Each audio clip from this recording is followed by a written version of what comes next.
Larissa's POV. The square went entirely quiet at the words of Richard, and from the looks of it, even Stefan was shocked. He rose to his feet and the square became even quieter, if that was even possible.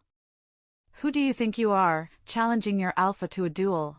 Vernon, Stefan's beta, spat at Richard, who looked undisturbed. "It's not a duel, but just a game of sparring," Richard said, shrugging. "How dare I accept your challenge?" Stefan's voice echoed around the square. This got the people talking, and whispers could be heard all over the grounds. Stefan stepped down from his seat on the podium and picked up the second sword. "May the best man win." The pack was humming with so much excitement now. Nobody had ever taken this game that seriously, though people always got hurt. There had never been a match with this much experience in it, the alpha who was the strongest of the pack with or without a sword in his hand, and Richard, my brother, who was a 5-time winner of the prestigious Swordsman of the Year award. Both of them bowed to each other, then to the crowd, and the fighting began. It kicked off on a fast note as Stefan's first attack was easily blocked by Richard. They clinked swords together for a while before Richard caught him unawares and struck him on his right sleeve. Everyone gasped loudly as blood trickled from their alpha's clothes. Richard's face was a look of pure concentration. We all knew this was just a game and there was no pressure or anything, but it wouldn't send a good message if Stefan lost, and though his face was expressionless, I knew he was very aware of it. Richard charged again at him, hitting 1, 2, 3 times, but all his attacks were well blocked. And suddenly this didn't seem like a game anymore. Stefan tried to charge, but Richard was relentless. He charged again, striking multiple times till he caught Stefan again. This time it was on the right thigh. Another roar came from the crowd at this, and suddenly it began to look like Stefan was going to lose. He took a few steps back and glanced at me. For a few seconds, my heart froze. Why did he look my way? But before I could think, he roared and charged at my brother. Richard was expecting this and so blocked, but Stefan used his strength to slash Richard's shirt, and for the first time today, he bled. Richard stepped back holding his chest, and before anyone knew what was happening, he jumped at Stefan, slashing at his sword hand. This made Stefan drop his sword. The crowd went wild again at this. The alpha was now completely helpless. All hope was lost. "Do you give up?" Richard asked, pointing his sword to Stefan's face. Stefan smiled and said, "Why would I?"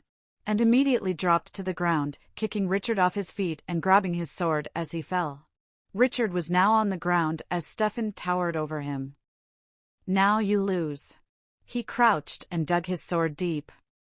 Everyone gasped and my heart clenched. But before any tear dropped, Stefan raised Richard to his feet to show that the sword was dug into the ground and not Stefan's heart. There was a long sigh of relief from the crowd, then a thunderous round of applause followed. That might have been breathtaking at one point, but it was definitely the best sparring match of all time in the pack. "You're very skilled and your attack is solid. You should consider becoming a soldier, there's always room for fighters like you," Stefan said to Richard. All eyes fell on Richard at this remark. The alpha was personally offering him a place in his army. That was a big deal. Richard smiled. "I'm honored to hear this, my lord, but I can't take care of the family business and also be a soldier at once," he said, bowing respectfully. "I understand. Good match." Stefan gave him a handshake and there was another round of applause. After that, the party began in earnest. There was food, drinks, and much more. I introduced Joy to Chloe and my family, who loved her at first sight. After a couple of hours, Stefan came over to our table to get me, but my mother wouldn't let me go so early. "Can she spend just a little more time with us before she leaves, Alpha? It's been ages," she told him in a pleading voice. Stefan looked at all of us. "Is this what you want, Rissa?" he asked me. This took me aback a little as he never called me anything other than you or hey, but I answered anyway. "Yes. I would love to stay here a little longer." I smiled. "Then there's not much I can do." He smiled and kissed my cheek. "See you later, my love," he said and left. "Such a gentleman, you are lucky, my dear," my mom said when he was gone. I just smiled and said nothing. Those words really hurt, but I couldn't say anything now. After a while, my dad suggested we go back home together. You can come too, dear, he told Joy. Our house was a modern duplex, one of the finest in the pack. The white and blue paint and the green garden added to the beauty. It had been so long since I visited, but it still looked as nice as ever. When we got home, Richard took me aside and gave me one of his piercing looks. That wasn't a good sign. "How are you?" he asked, still staring at me like that. I'm good. You know what I mean, Larissa. Are things okay between you and your husband? Is he treating you well? Are you happy? He asked with a concerned expression. I stared at him. That look was heartbreaking. If there was anyone I could tell about my life, my struggles, or anything that troubled me, it would definitely be Richard. But I couldn't. Katya and Stefan had made me swear never to tell a soul or they would ruin my life forever. And also, me telling Richard would mean that I would have to divorce Stefan, and I didn't want to bring that kind of disgrace on my family. Everything's fine, Richie. Why would you think I'm not happy? Just look at me, I said, flashing him a big smile. He laughed and ruffled my hair. Just looking out for my little sis. But if anything happens, you know you can always confide in me, right? Of course. I ruffled his hair as well. Let's play some games, he screamed. We played golf in the garden. None of us knew exactly what the rules were except for just getting the golf ball into a tiny hole. I guess that made it more fun. I made Joy play with us so she wouldn't feel left out, and she turned out to be the best player among us. While we were playing, I noticed one of the workers kept admiring Joy, so I called Chloe aside. "What's up?" she said when I beckoned him to come. "Who's that?" I motioned to the tall chocolate-skinned man in a cowboy hat watching them play golf. His eyes were still on Joy. "Oh." She laughed. "I forgot it's been a while since you've been home. That's Killian, the stable hand. He's Mr. Ortega's son. He's been taking care of the horses for about a year now since his father got sick. He's a hot slice of chocolate cake, isn't he? I chuckled. So that's his son? Nice. Let's ride horses next after golf. Why? She raised an eyebrow. You ain't think what I'm think, are you? Mind your business, dear. Just asking for a friend, I said playfully and jogged away. After golf, we headed to the stables on the other side of the compound to pick horses to ride. Is the brown one taken, sir? Joy asked. Comrie is mine, but you can take him for a spin, ma'am, Killian said nicely. Joy blushed. I'm not a ma'am. I'm not a sir either. I'm Killian, he said and stretched forth his hand. Joy, she said and took his hand. Beautiful name, he said and gave her the reins of the horse. Joy also seemed to be exceptional at horse riding. She beat everyone except for Killian himself. Where did you learn to ride? I asked her. My father taught me. She smiled. I've never seen a lady ride a horse that well since my mother. Killian mused, taking his hat off for Joy.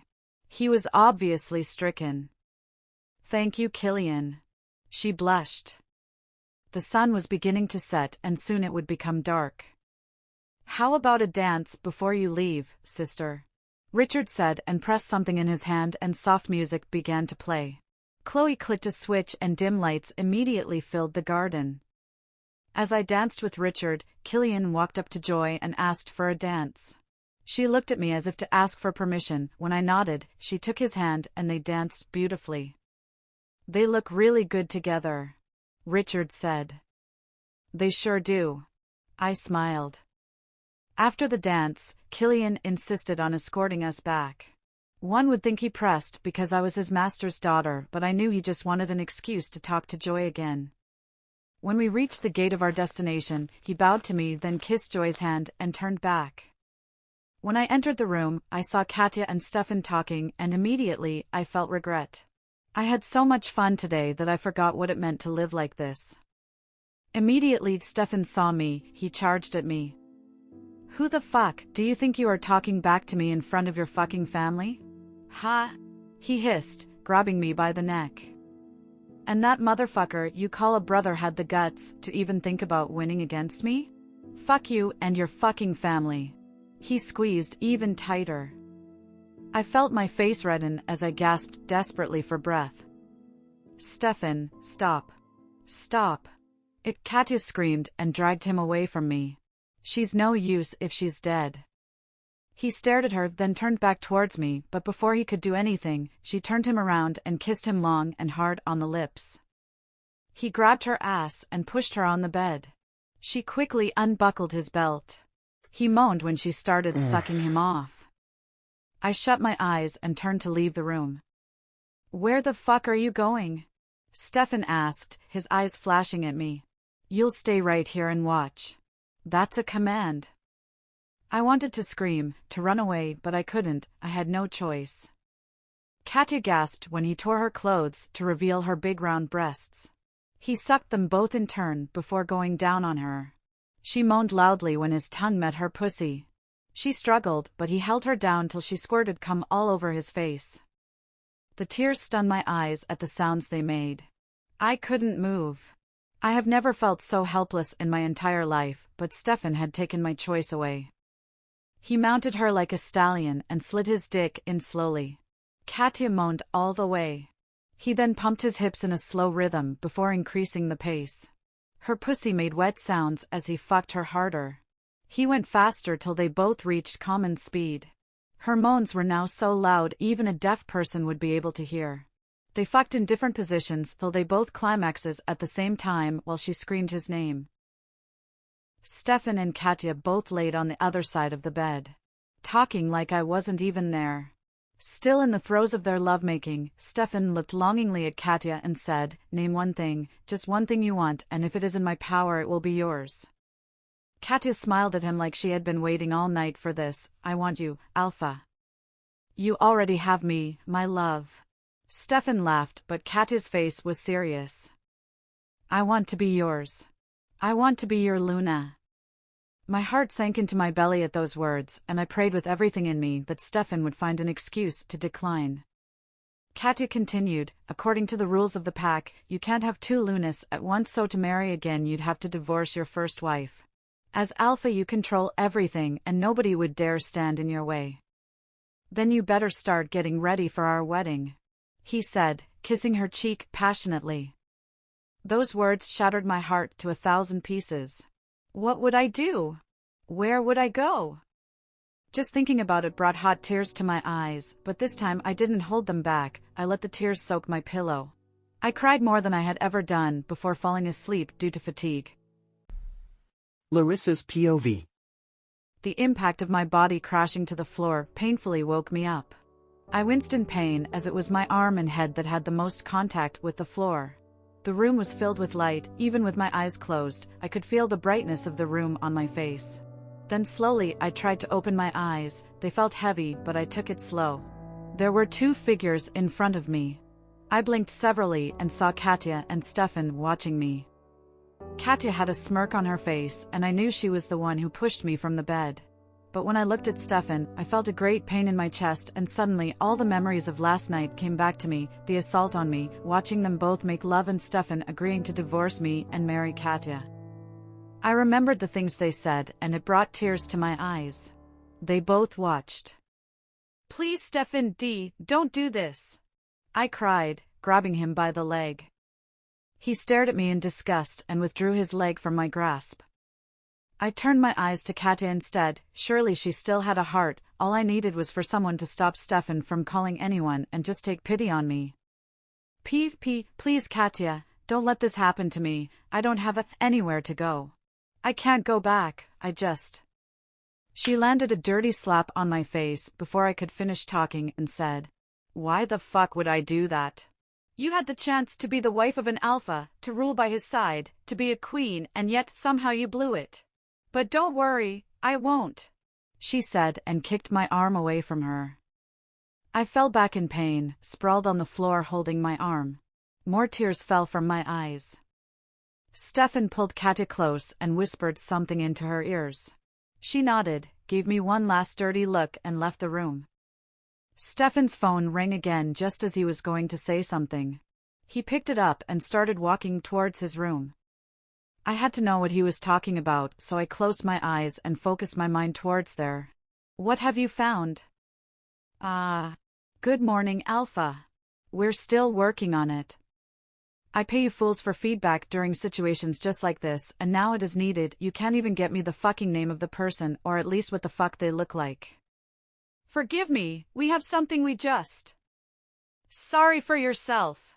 Do you have something useful to tell me or not? You said he walked her back to the pack and kissed her? Yes, my lord. My heart skipped at those words. I put two and two together and knew what they were saying. But before I could do anything, Stefan entered the room. He was already fully dressed. He eyed me and said, "Better don't get any stupid ideas. If you try to run, you will be caught and your punishment will only be worse," he said and left. When I was sure he was gone, I quickly dialed Joy on my phone. "Hello, good morning, ma'am." "Joy, I need your help." "I'll be right there," she said, and the line went silent. In about 20 seconds, she was already in my room.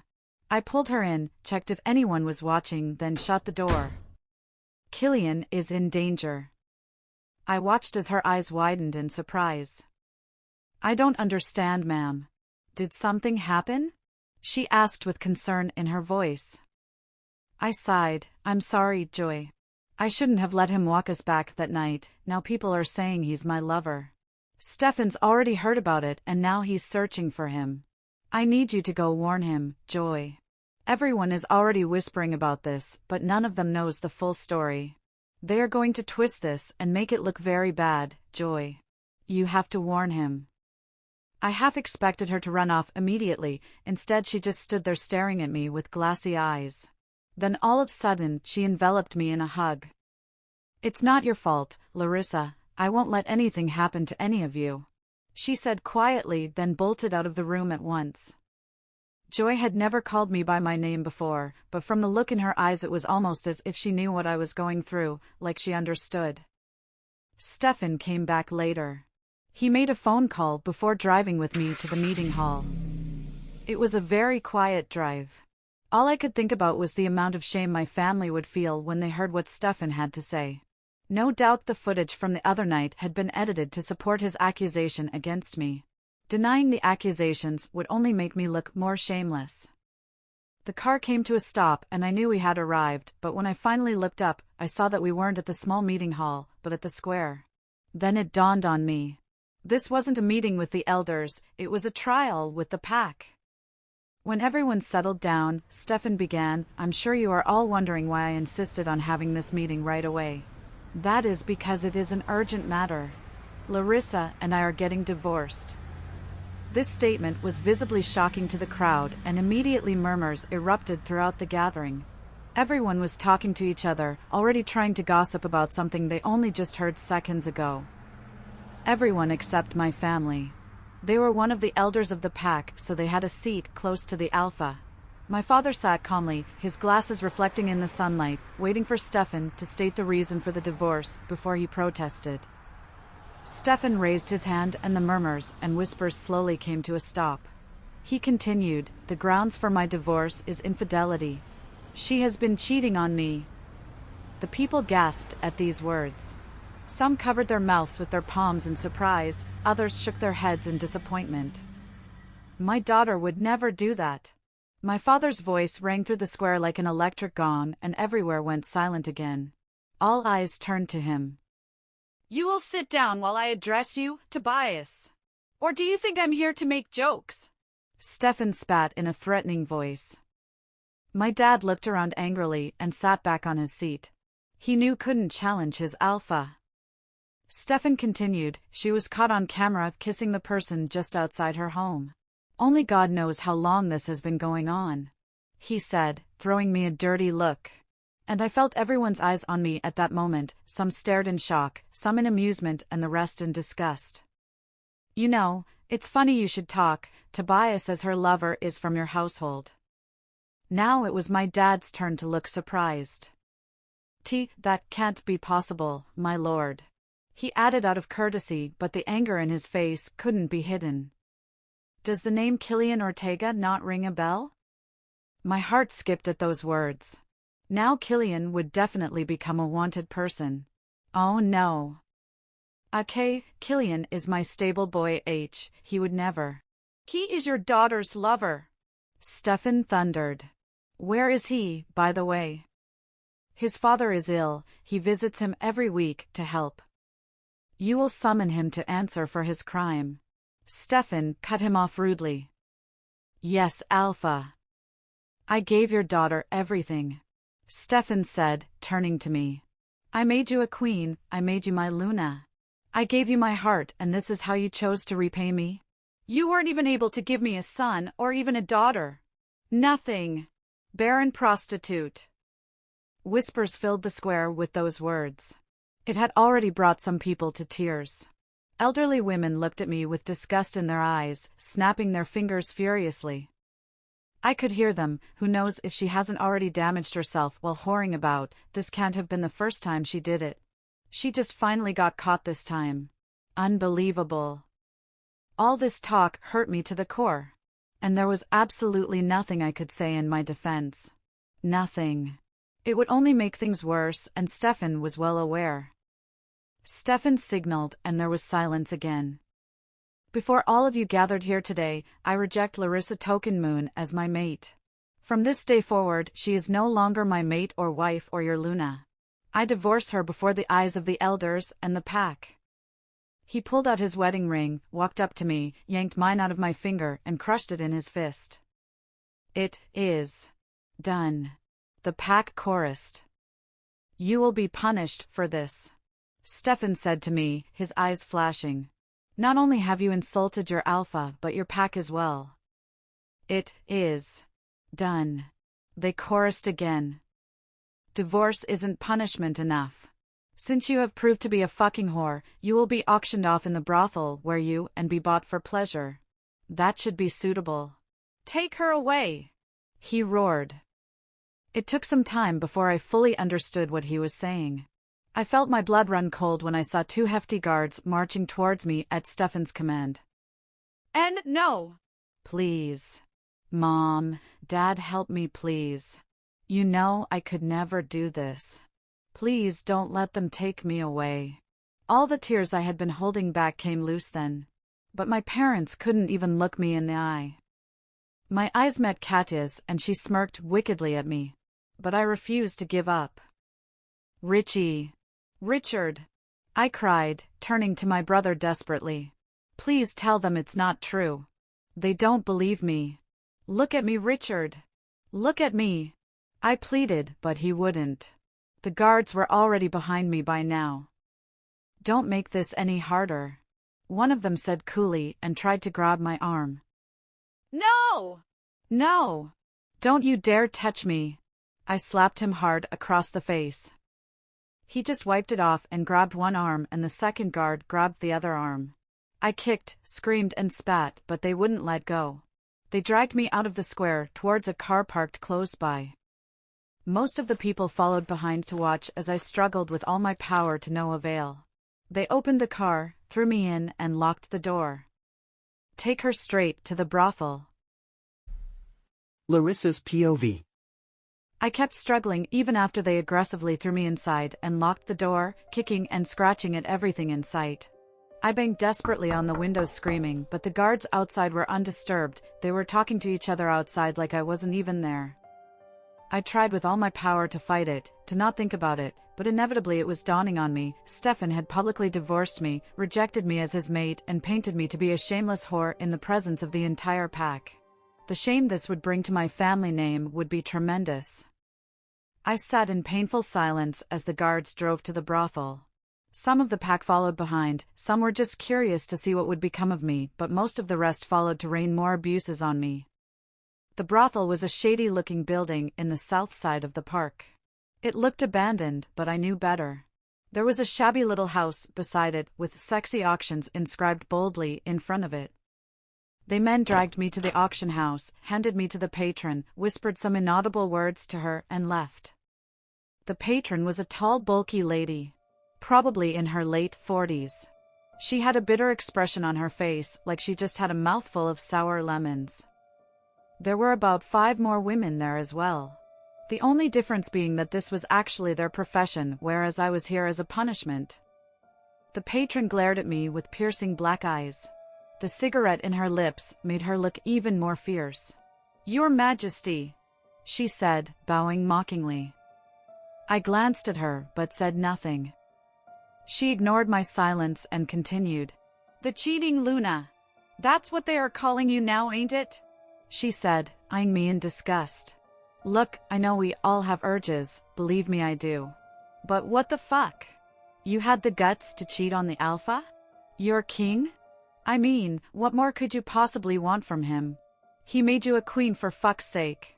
If I had him for a husband, I'd fuck him every single night just to say thank you, and in every way he wants as well." She giggled at her words, revealing her teeth yellowed from tobacco smoking. I just stood there, keeping my mouth shut. I knew this was just a plan to get me into exchanging words with her, but I wasn't about to fall for it. She stared at me again, more intensely this time. The annoyance in her face couldn't be mistaken now. She walked up to me till we were face to face. She was about a foot taller than me, but I still looked her straight in the eyes. She spat out tobacco to the floor, and some splashed on my shoes. Then she said in a cold voice, "You might have been Queen Larissa some hours ago to everyone, but right now you're just a whore who's gonna get auctioned for a sweaty fuck. And over here I'm the boss, so when I talk to you, you reply.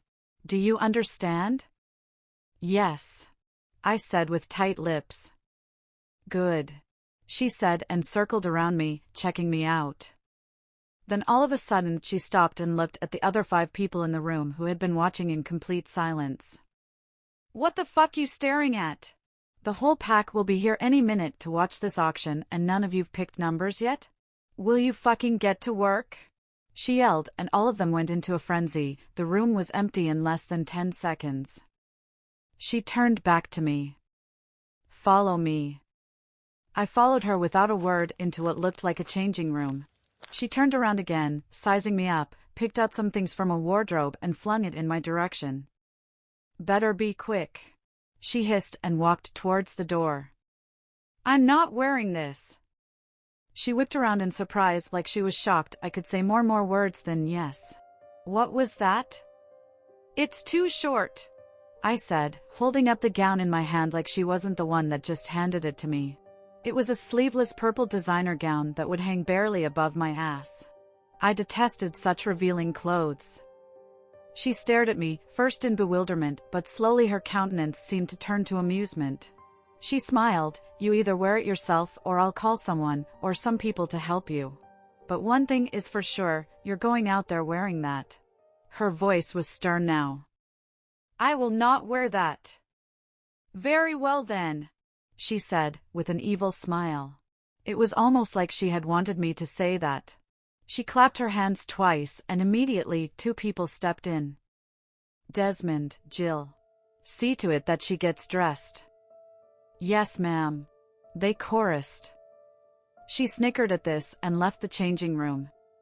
Once the door was shut, they both turned to face me. "So how are we doing this?" Jill asked. "Will it be the easy way? Or the hard way?" she asked, picking up the gown. I folded my arms. "I already told you people." "Hard way it is, then," Desmond said and grabbed both my arms.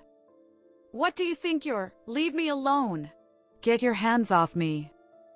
I went into another episode of kicking for the 2nd or 3rd time today, but he was very strong. As he held me down, Jill stripped off the clothes I was wearing and wore me the purple gown. It all happened so fast. One minute I was being held down, the next my clothes were changed. Jill grabbed my clothes on the floor and smiled. "Now you've got 2 choices, either you go wearing that, or just go in your lingerie. But you ain't wearing this again today," she said, holding up the clothes she had in her hand. I glared at both of them as anger and pain boiled inside me. But I knew I didn't stand a chance against one of them, let alone 2. Go to the lobby, you'll get your number, then wait with the others till you're called," Desmond said. I wanted to scream a big, loud no, but I just sighed and obeyed. There was just no fight left in me. Though it pained me to think this way, my fate had already been decided, and no matter how hard I tried to fight it, the result would be inevitable. A paper card with number 55 printed on it was given to me when I got to the lobby. I took it wordlessly, ignoring the stares and rude remarks from the people around me. I was so tired. There was a group of women in the waiting room. Some were fully made up, some wore little or no clothing, waiting for their numbers to be called so men could bid for them. They were so busy talking, applying makeup, adjusting their dresses, or smoking to notice me. I found a free seat and stayed there. Occasionally, a number would be called from a speaker outside, and someone in the waiting room would go outside and be greeted with cheers from the men. I watched in dread as the number of the people in the room kept reducing as more and more women were being sold. "It's okay to be a bit terrified." I turned to see who spoke and was surprised to see a teenage girl not older than 17 looking back at me. "I know how you feel. You'll be okay. I felt the same way the first time. This is your first time here, right? Because I'm not sure I've seen you before, and I never forget a face, you know. I'm Trixie, but Trix is fine." She smiled lightly. She had big brown eyes and a happy face. I just stared in surprise. I had almost forgotten what it felt like to be spoken to without being insulted or assaulted. "This is the part when you say your name," she said. "Oh, I'm Larissa," I said, feeling a bit silly. "Hot name. So as I was saying, there's no need to be scared. Some of the men aren't so bad, all you have to do is just do as they say and you'll be all right," she said, placing her hand on mine and squeezing lightly. There was so much I wanted to say, to ask her, but I just held her hand as a tear dropped from my eyes. Charlotte saw this and opened her mouth to say something but was immediately silenced when her number sounded in the speakers. "That's me," she said, standing up. "It was nice meeting you." She smiled, then bolted to the door and catwalked outside. This was greeted with cheers and whistles. I walked to the windows and peeked outside. The first person I saw was Katya. Though she couldn't see me, she still had that dirty smirk on her lips, like she was really enjoying herself. My parents weren't there, but Richard, my elder brother, was, and so were a lot more people. A tall woman walked up to the podium where the announcer stood and whispered something to him. He nodded and tapped on the microphone. "Ladies and gentlemen, now for the moment you've all been waiting for. It's time to call up Royal number 55. The crowd went wild at those words, and my stomach did a flip, but I stood up regardless of that.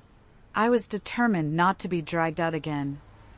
All the noise died down immediately. I stepped outside. "Now for a night with our very hot, formal Luna, do I hear $200?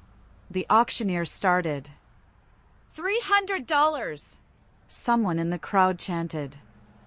300 going once, twice. 400! 600! Someone called and everyone gasped. The man walked to the front and stood, staring at me. 600 going at once. 800! The first man countered stubbornly. "Back off, Pablo." "She's mine, Brian," the taller man hissed, turned to me and smiled. 1,000! "Sold to Mr. Pablo for 1,000, the auctioneer announced happily. He climbed down from the stage, shook his hand, and handed him a key. "Enjoy." Pablo walked up to me, eyeing me like a new trophy. But just as he wanted to take my hand, there was a loud noise from the crowd. Literally everyone turned around to see where it came from. A tall man in a hat stood behind the crowd with his head bowed down. The light brown hat he had on matched perfectly with his skin tone.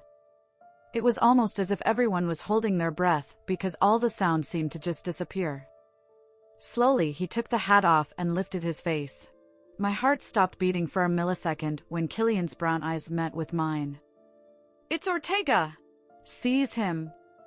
In a flash, before anyone knew what was happening, he transformed into his wolf and charged at Pablo.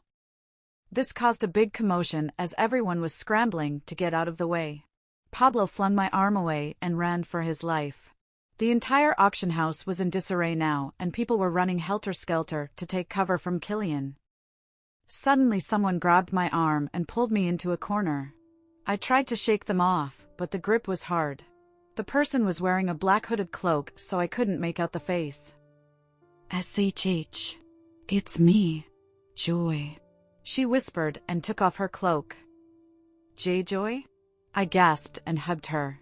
I had never been so happy to see someone in my life. I could feel the emotion welling up inside me, but I checked myself. She hugged me back like we were long-lost friends. "Killian's distraction won't last for much longer. We've got to move," she said and grabbed my hand again. We ran for several minutes, hiding whenever we saw people approaching ahead of us. We ran till we got to the border of the pack. "You must keep going, Larissa," Joy said, taking her cloak off and putting it on me. "Don't stop running till you get to the forest. Just keep running." "What about Killian? Will he?" "He'll be all right. He has a plan. Just go." I squeezed her hand one more time, then covered the hood of the cloak and took off. I ran on, never looking back. Loose branches tore at my clothes, scratching my legs and arms when I entered the forest, but I didn't stop going. I ran like I was being chased, and sometimes I got the feeling that someone was following me. I looked over my shoulder but didn't see anyone. When I turned back, there was someone standing right in front of me. It was too late to stop, so I bumped right into him and he caught me. Immediately I stopped. All the stress of the day and fatigue of running for so long hit me. My head was spinning fast and I held on tight to the very strong person holding me. I tried looking at his face, but the glare of the sun hindered my view. My head spun faster and the dizziness set in. All I saw was a pair of green eyes. They glowed when they met mine. "Mate," my wolf whispered before I lost consciousness.